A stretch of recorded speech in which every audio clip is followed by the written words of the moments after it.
them all the things that, hey, the young people need to learn: how to deal with peer pressure, how to make good decisions, resiliency. Because, a lot of times I think young people think that, hey, I'm a big fish in a small pond. But, you get to the Division 1 level, everybody on the team can do what you do. You know what I mean? Right. That you're not going to be the big fish anymore, depending on where you go at, in a sense. So that deals with resiliency and how do I fit in. So we know everything that's at the next level, that, we try to just bring education to student athletes and their families early.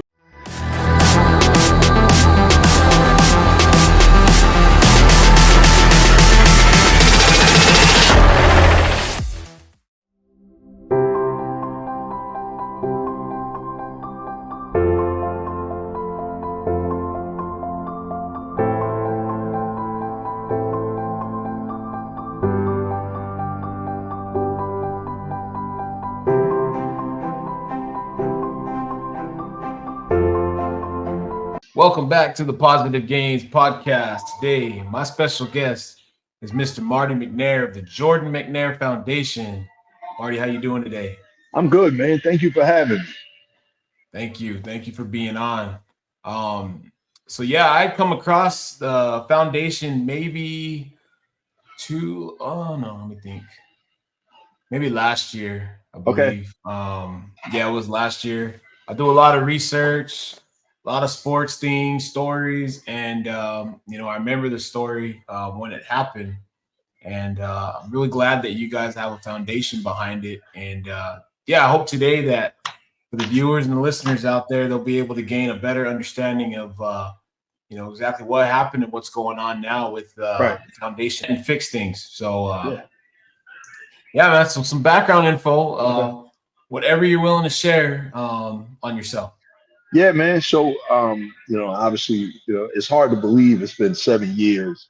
June the 13th of, which is like literally, man, 2 weeks ago, and 17 days to be exact, man. And to be honest with you, like, it was always, from the time that we got that call 7 years ago on May 29th, like, I would always relive that story. Like, wow, here we go again, like sleepless nights and everything. So this year, man, was totally different, man. And I would just kind of be like in a frozen space, or a space of kind of like suspension, man, for those 2 weeks while Jordan was in the hospital. But this year, man, it just was very, very different, just in regards to the impact that we made, man. And it was more so, not only the work that we do, but it was just like the rooms that I was really getting in with, people really acknowledge the work that we've done for the last 7 years, man. So, really, like, it's been a journey. I say all the time, man, like, you couldn't have told me this 8 years ago that, this would be my day to day,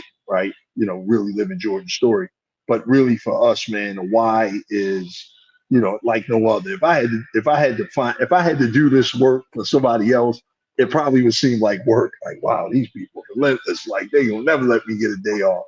However, with Jordan, it's just like, man, this why is just, gone like to leaps and bounds that I've never would even thought of. You know what I mean? And like you said, the big thing for us really was, not only what happened, but, when I do interviews nowadays, man, I don't really get caught up in the sensationalism of, you know, who didn't do what or what didn't happen. The main goal I really try to focus on is, the work that we've done since then.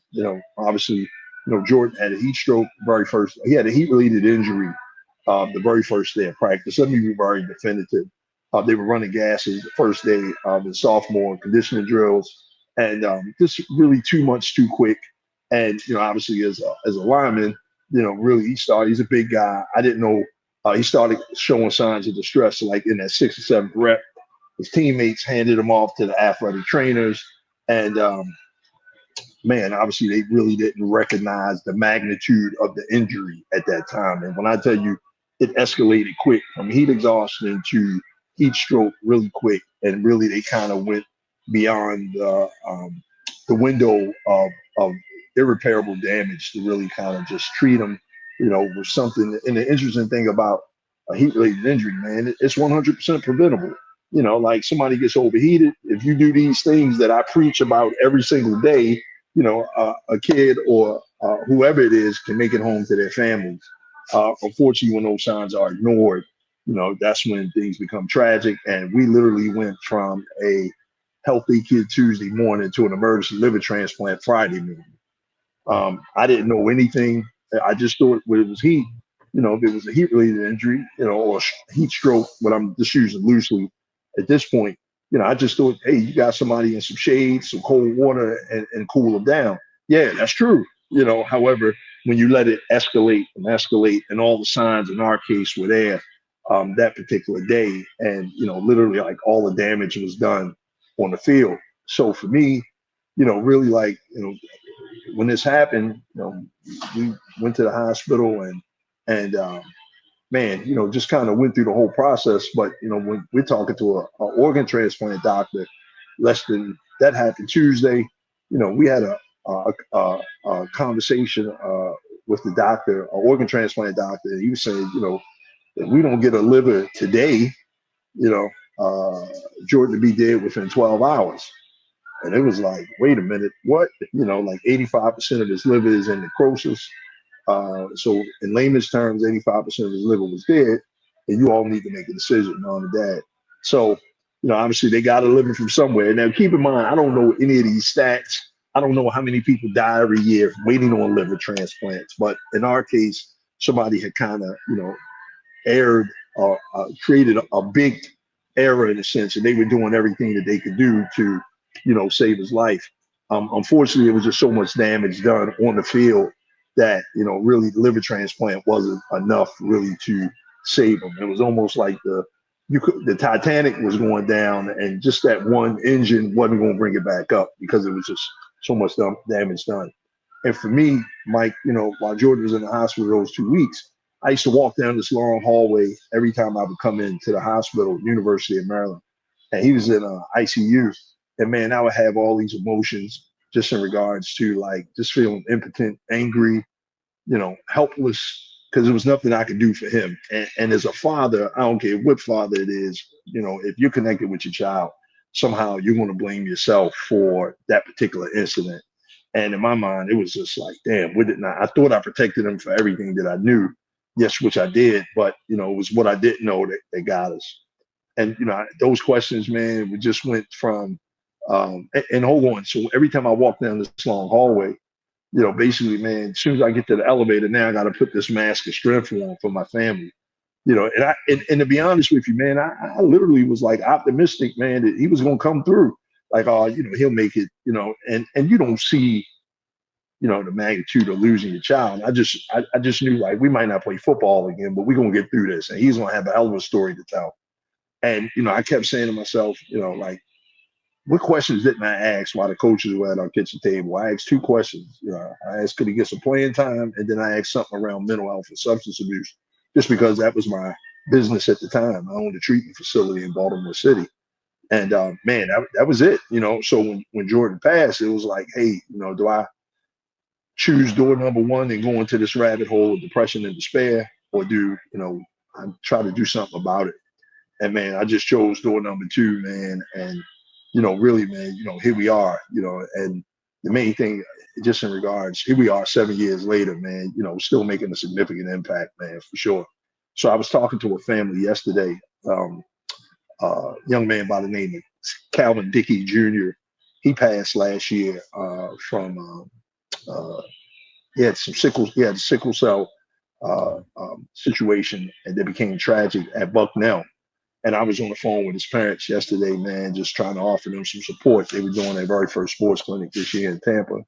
And man, just talking them through all those feelings. And, like, man, I've been there, and I never thought I'd be the guy that would be giving people advice in this space of how to deal with death or how to deal with, but the bottom line was, if nothing else, I can give you a roadmap how to honor your son's legacy. And that was the big picture for me. So in a way, it's been therapeutic, right? Being able to help people through their time of need, and, being able to share and kind of reflect. Yeah, man, I'm gonna tell you, in my mind back then, I thought Jordan had the potential, to play on Sundays. I never thought he'd be the poster boy for student athlete safety across the nation. Like, who thinks who can see that, especially if you in the event of losing somebody as well. So it just really made me just kind of my whole perspective of life just changed drastically in regards to how I kind of look at death and man, all that type of stuff. And like I was telling the family yesterday, like call me if you want to yell and scream. And it's a challenge when there's a bigger picture. You have to really exercise a significant amount of emotional restraint and emotional maturity that you probably never even thought you had in you, because it's easy for us to act out and lash out, especially when somebody's done something to your child. You know what I mean? And the thing is, if it's a bigger picture at play, or bigger movement at play, you can't do all that stuff, even when you want to. So, I was telling them, yell, scream, do whatever you got to do in the house or amongst each other. But, just be mindful of what you say in the public, because if you're really trying to take his legacy to a whole nother level, it's a process to do it. Yeah, I mean, my condolences, man. Like I said, I remember hearing about the story, and I'm a big sports guy. So college, NFL don't matter. I do a lot of reading, and I'll never forget that story. Yeah. Now, like in regards to the foundation, how was it that we know how kind of that it came about, but how was it getting it off the ground? Like, where did you start at? Like, hey, I'm going to do X, Y, and Z. I'm going to start here. What kind of steps were you taking? So for me, I'd already had I was already a big advocate. So it's interesting, man, because I was a real big reentry advocate. So I had owned some behavioral health programs in Baltimore City at the time. So I was like reentry, men and women coming home from long-term incarceration, really the things that they needed to do. So I was already in that space, man, for a while. And unfortunately, when Jordan passed, my trajectory just changed. So it was almost like I was being prepped for this, to be honest with you, man. Like, so this wasn't like my first rodeo in a sense. I was certain things that I was doing, I never thought I'd use it. Like I was a big Toastmaster, so public speaking was just really a good hobby of mine. I never really thought I'd be like on anybody's major platform, really, expressing my thoughts and feelings, and the fact that people would be listening, at that point was really a big thing. So for me, it was almost like when that trajectory changed, and when you have a nonprofit, a lot of times things don't, the way they start isn't always the way that it finishes in a sense. So, like for us, the big thing was really like a lot of those core things were significant. We were very, very heat-related injury centric. But, the more and more we got into it, kids kept dying. And I'm saying, like, what's the common denominator here? And really, we start looking at emergency action plan and preparation and things like that.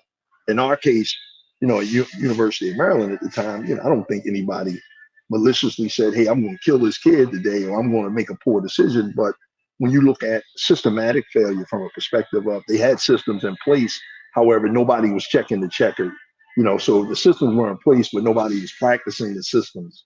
And that's really what I kind of preach consistently. Like, you have to practice emergency action plans, regardless of what type of injury it may be. Tragedy always happens this time of the year. So this is like our peak season. Heat, heart, when we say the 4 H's, heat, heart, head, and hemoglobin. So it's either heat-related injuries, cardiac-related injuries, concussions and brain-related injuries, and hemoglobin, which is like sickle cell, like the family I spoke with yesterday, especially is prevalent in African-American communities. So one of the main core things that I realized was education is key, man. Education is key. So the way we started out was I kept looking, man, those 2 weeks I would walk down that hallway, man, I would think of everything. And I kept saying there was a lot of hindsight thinking. And for me, I kept saying, damn, man, like I never really heard about heat-related injuries. I didn't know any statistics at the time. This was just my thought process. And I kept saying, well, you know what? When I would take Jordan to sports combines and clinics, no matter who they were, it was Under Armour, Nike, Adidas, Army All-American Games. All I ever did was sit in the stands. I'm not saying it wasn't any safety equipment on the field, but nobody ever pointed none out to me. You know what I mean? There was never any parent education. So that was one of the things, and that was a question I kept asking myself doing those hallway walks, man, was like, if I don't know these things, how many other parents in America don't know these things? So those were like our driving forces. Like early on, it was like, listen to your bodies. Like I taught Jordan to be coachable. And I tell parents this all the time, man. Plant that seed of self-advocacy. I tell young people, student athletes this all the time. You know, I raised Jordan to be, you know, hey, if coach say run through that brick wall, you run through that brick wall. Coach say jump off that cliff, you jump off that cliff. I tell kids nowadays, if a coach ain't jumped or ran first, then you decide what you want to do at that point. Right. You know what I mean? Because one of the things I tell young people, what we had to learn the hard way, guess what? University of Maryland, no offense to them, but they didn't stop the season because my son died, and they're not. They honored him, you know, the first game of the next season, they honored him appropriately. But at the end of the day, I mean, the game ain't going to stop because somebody's dying or you get injured or all that type of stuff. So that's what I really kind of emphasize to student athletes, like take care of your own bodies. Listen to your body. So, you know, that's where it really kind of, you know, grew from that.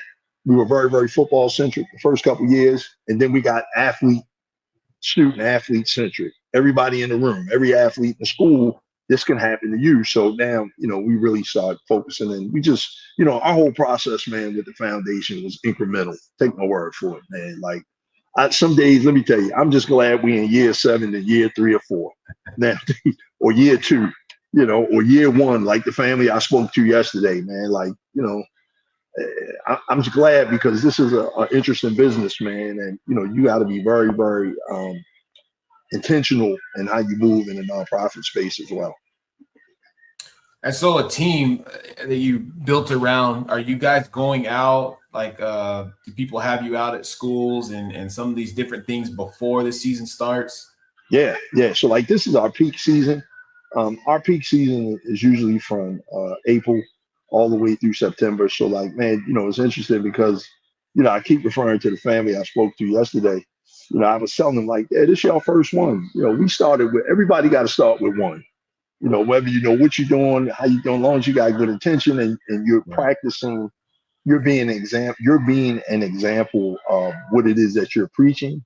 You know what I mean? If you're preaching safety and all these things, you got to be the example of that. You know, like you got to be because everybody's coming, they're going to learn from you.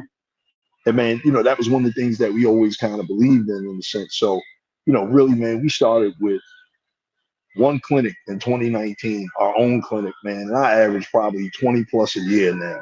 You know, I could do more, but, you know, I probably average about 20 to 25. I think we got maybe, if I'm looking at the numbers, this is June 30th. We probably got at least 10 to 12 in already. And so what we do is when I say sports clinics, we partner with everybody now, like a couple of NFL players. So we come in to do parent education. So like that's really our main strength, parent and coaches education. You know, I talk to kids as well, student athletes as well, but you know, really like parent education is what we partner with. We just did something with the Atlanta Falcons Saturday down here in Georgia.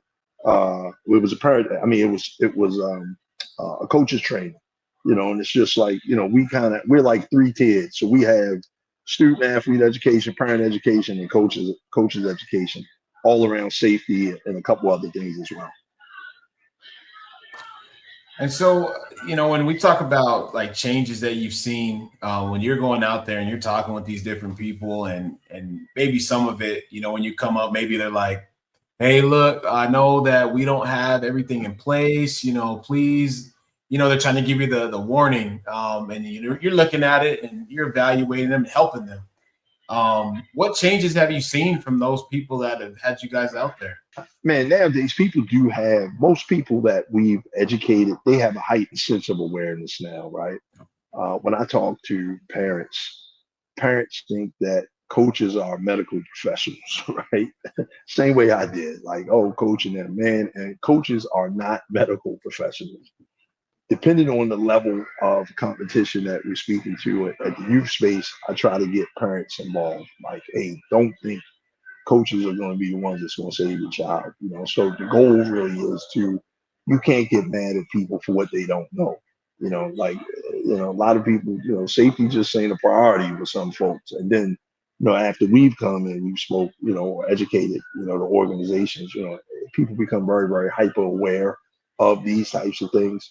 But, a lot of times, man, it just depends. To me, you think bigger organizations would put safety first. Sometimes they don't, you know what I mean? And it's just very, very disheartening. Or when you have organizers of events that we partner with and they don't put emphasis on parent education or safety, it's just like, come on, sometimes I don't really go around now with the accusatory mindset. Say, hey, you should have this. I just kind of come in and say, hey, you know what? If you need some education, you know what I mean? We can help you with these things.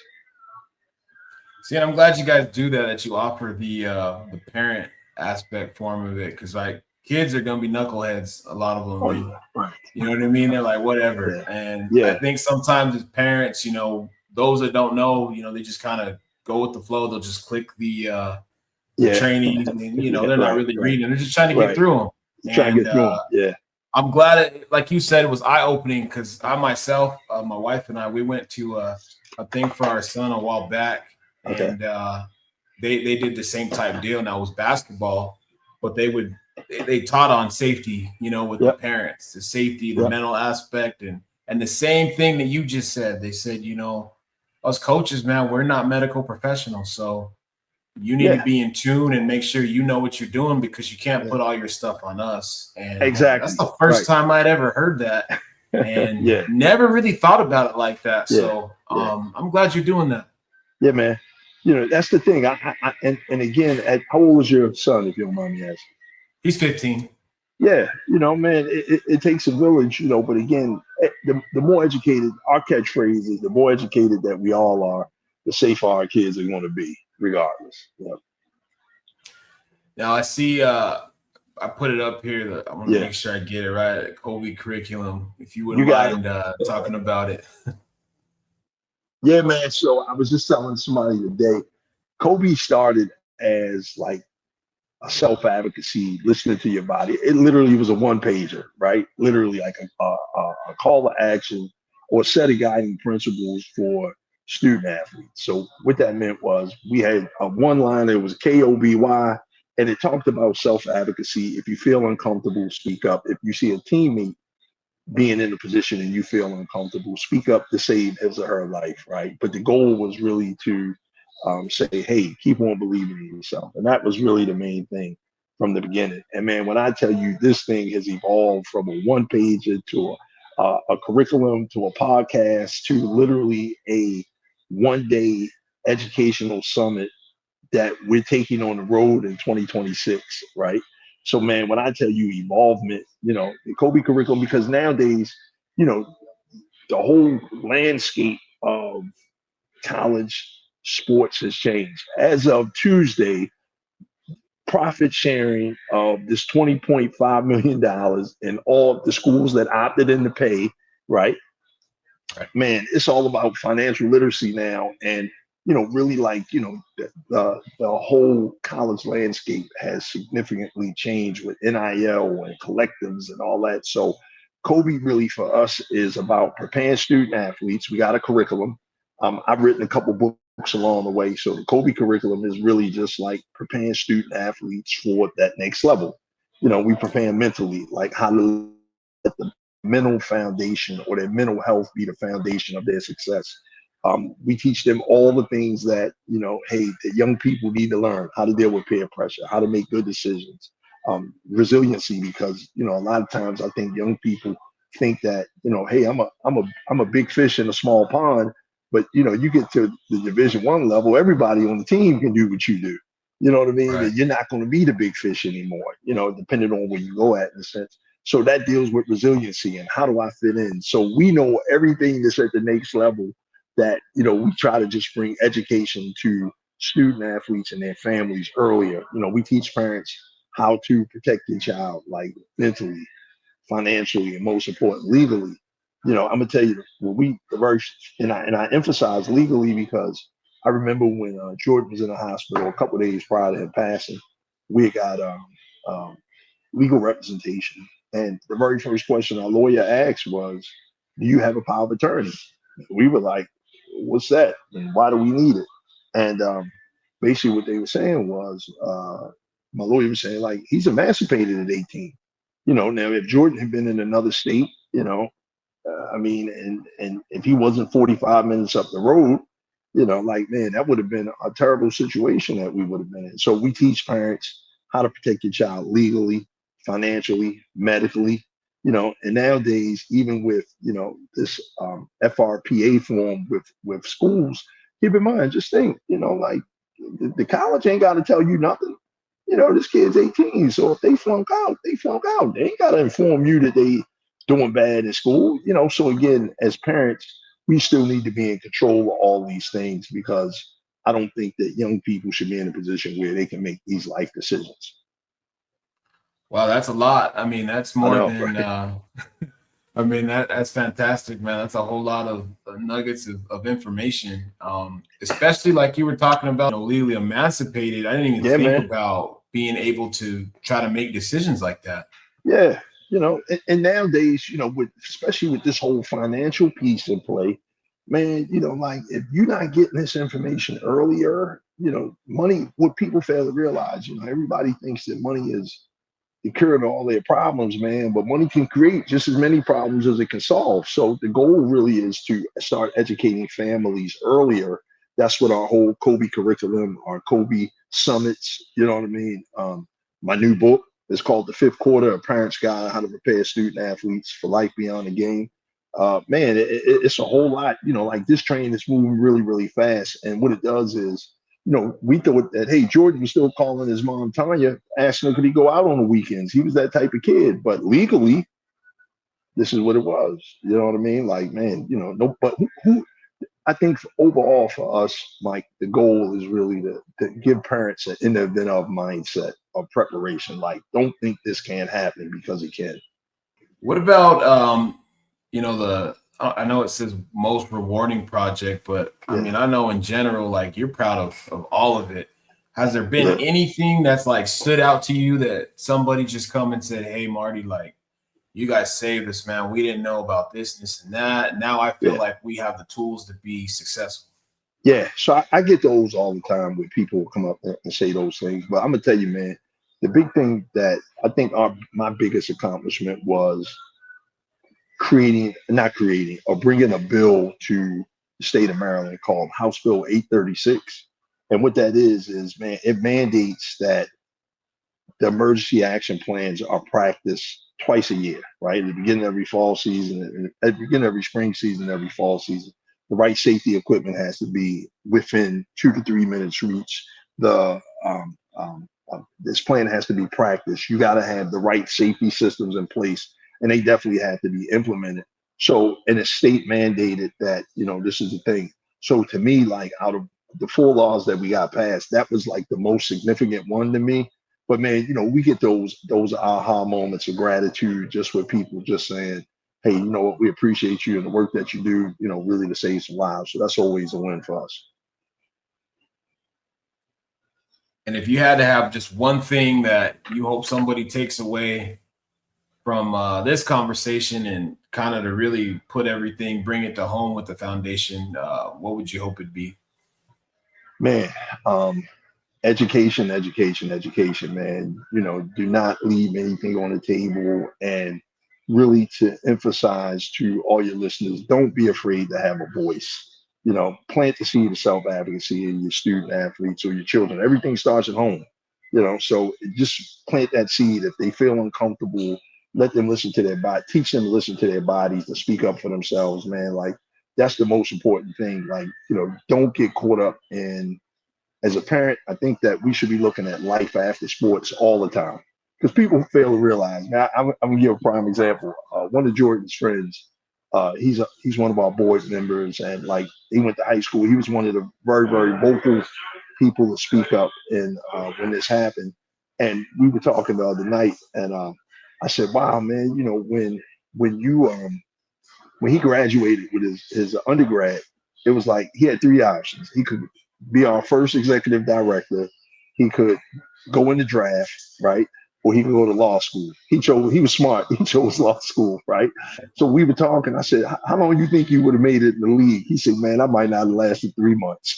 You know what I mean? But young people don't really see these things, man. And that's really where we really try to come in and just, let young people know, like, man, it's a much, much bigger play than sports. Sports is a tool, and sports is a tool that gets you there. But what you do after that, man, like the world can be your oyster just based off of something that you like to do, for sure. And most of the time, let me tell you, when it comes to professional sports beyond the NBA, most retired NFL players always say, oh, I played in the league. I played with this team. But they ain't really telling you they only stayed a year, two, never made the practice squad, or maybe they don't tell you that length of time. That's like such a short professional career, front end loaded with the money on the front end. But man, nowadays you can have a level of success, at the collegiate level, man. And if you invest your money the right way and work on this thing or invest in this thing called compound interest, your 30-year-old self will definitely thank your 18 to 19-year-old self when you had the opportunity to put that together. Yeah, and I feel like it's starting to shift now because of the playing field has been level in a sense. And like you're saying, you got to be self-aware and you got to be educated to know exactly what you're going to do, because so many guys we see that are, I guess early on, they didn't know that you're going to have to pay taxes on that NIL money. And and that's the thing. That's my point. That's why we need to get this information to people earlier now. Right, you can't wait till you get to the collegiate level or you're a senior now, because now as a high school senior, you literally need a lawyer and an accountant really to just look over your contracts, especially when there's any kind of money on the table, man. And at the end of the day, I try to keep it as simple as possible. If somebody's paying you $1, that's not $1. That's only like 60 something cent, depending on what state you're in. So again, if a young person doesn't know that and their parents don't know that, it's going to be a awkward situation in the end. And those are the things that we try to prevent people from being in those situations. And, one of the things that we really, keep in mind, man, like student athletes have so much discipline from a perspective of practice, conditioning, the wins, the losses, man. They may not have never had a job in their lives. Being an athlete was their only job. Man, let me tell you, that is such a launch pad for a level of success. Meaning you can be a lawyer, you can be a business person, because you got the foundation of what it takes, because you already got that set from you. Exactly.